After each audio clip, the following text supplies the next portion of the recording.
Olá, no vídeo de hoje nós vamos tratar sobre as características gerais dos vírus. Vamos começar pela estrutura. Os vírus eles apresentam uma estrutura muito simples, que é basicamente composta por três componentes. O DNA ou RNA, que corresponde ao material genético viral presente no interior do vírus, as proteínas, que desempenham papéis fundamentais na estrutura, funcionamento e multiplicação dos vírus, e a membrana biológica, que forma uma camada externa de lipídios e proteínas, servindo como proteção do material genético e também auxiliam na invasão celular. Mas atenção, não são todos os tipos de vírus que têm membranas, ok? Esses micro-organismos são considerados parasitas intracelulares obrigatórios, ou seja, eles precisam necessariamente usar as estruturas das células hospedeiras para se multiplicarem. Eles são causadores de inúmeras doenças nos seres humanos e em outros seres vivos. Aqui eu deixo para vocês uma ilustração de um vírus que infectou uma célula e se multiplicou no interior dela. Mas afinal, qual é o tamanho dos vírus? Os vírus eles são micro-organismos centenas de vezes menores que as células que infectam. Mesmo por meio de um microscópio óptico, que tem um aumento de até 1000 vezes, utilizado para visualização de bactérias, leveduras e diferentes tipos de células, é impossível visualizar um vírus. Logo, para conseguirmos visualizá-lo, é necessário um aparato tecnológico mais robusto, denominado microscópio eletrônico, por meio do qual consegue-se um aumento de 5 a 500 mil vezes. Nessa imagem, temos uma comparação relativa dos tamanhos da hemácia, que é o glóbulo vermelho do nosso sangue, de uma bactéria, a Escherichia coli, e o coronavírus, o SARS-CoV-2, o vírus causador da atual pandemia, que falamos um pouco no último vídeo.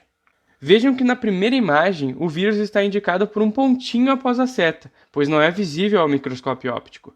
Vejamos agora uma imagem real de uma hemácia, glóbulo vermelho do sangue, e uma bactéria, visualizadas por meio do microscópio óptico. Como tratam-se de estruturas microscópicas, normalmente não se utilizam de medidas tradicionais como 1 milímetro ou 1 centímetro, para fazer referência ao tamanho das moléculas, células e micro-organismos em geral, como leveduras, bactérias, vírus, entre outros. Assim, é necessário utilizar unidades ainda menores, como um micrômetro ou um nanômetro, por exemplo.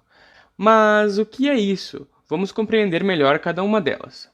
O micrômetro ele é 1 milímetro dividido em 1000 partes, e o seu símbolo está aí na tela. O nanômetro ele é 1 milímetro dividido em 1 milhão de partes, e o seu símbolo está aí na tela também. Agora um comparativo. Em média, uma pessoa tem de altura de 1,5 a 1,8 metros, ou de 150 a 180 centímetros. Se convertermos essa medida para nanômetros, por exemplo, temos que a altura média de uma pessoa é de 1 bilhão e 500 milhões a 1 bilhão e 800 milhões de nanômetros. Os vírus medem em média de 15 a 500 nanômetros, sendo muito menores que um grão de areia, por exemplo. Vejamos essa ilustração. Temos aqui um grão de areia aumentado em 100 vezes. Um vírus em seu tamanho real seria menor que esse ponto indicado pela seta, ou seja, não o veríamos.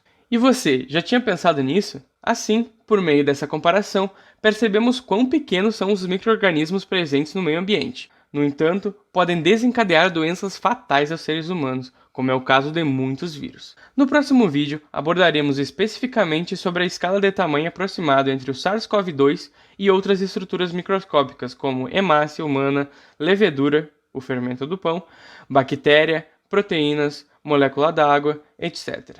Lembre-se, usem máscara e fiquem bem.